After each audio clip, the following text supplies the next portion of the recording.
Walking quietly along in the half-light, he begins to reason with God. This bottle makes me do things I wouldn't normally do. The liquor shines a light on my unworthy soul. And then I get anger.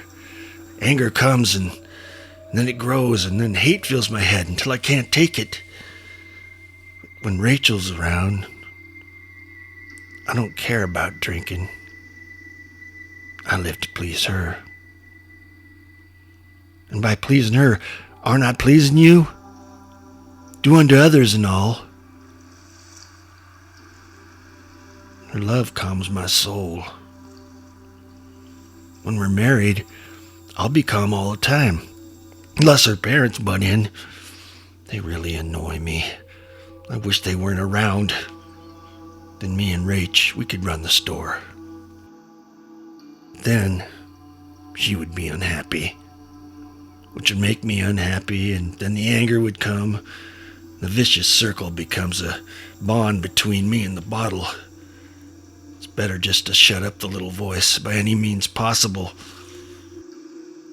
After a time, he enters the clearing.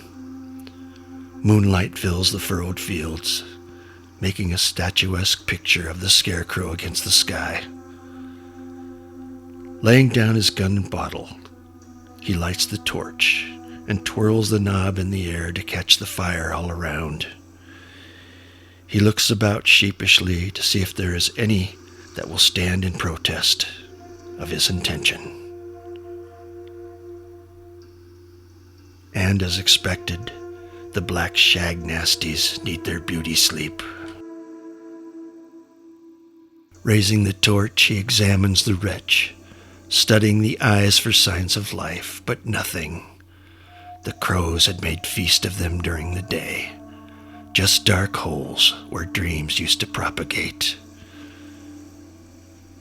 He shoves the fireball into the beggar's mouth, and before he can shift his weight, a force of great magnitude knocks him face down to the ground, sending the torch flying.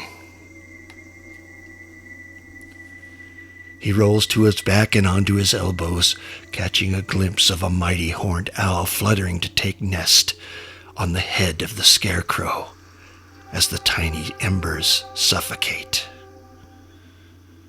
The owl studies the farmer with quiet indignation. He begins a dialogue with his newest accuser.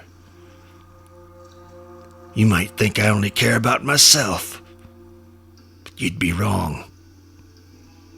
I tried to reason with the beggar, but he was greedy. He wanted more than his fair share. He wanted my land. Surely he would have killed me the moment my back was turned. So maybe his brat was sick. That's not my fault. He came to me. He wanted a bargain. He lunges for the torch and draws the ire of the mighty owl. Swooping down, he opens his scalp with razor-sharp talons. With blood gushing down his face, he dare not move, lest the angry owl cut out his eyes. Softly in the night air, a voice comes gently calling, Mister? Mister? Are you okay? A stranger appears out of darkness. He grabs the torch and sticks it in the ground as the farmer slowly sits up. Watch yourself. There's an angry owl out for blood. The stranger offers him a rag and some water to clean his face. You should apply some pressure. Head wounds can bleed something fierce. What are you doing out here this late night? You planting your seeds by the moonlight? This owl attacked me for no reason. Where? I don't see any owls. Over there, on the Scarecrow. Looking, the stranger replies, I don't see anything. You calling me a liar? No, sir. He must have flown back to his nest when I came walking over. He might have been here after your seed. They have keen senses. Picking up the torch, he surveys the Scarecrow. Boy, he's a real Jim Crack. Looks almost real. What are you doing on my land? You know, people get shot for less. Well, to make a long story short, I've journeyed from Wisconsin in search of my brother. He went missing a while back and his wife is worried sick. I believe he might have been selling some hybrid seed in order to help his family.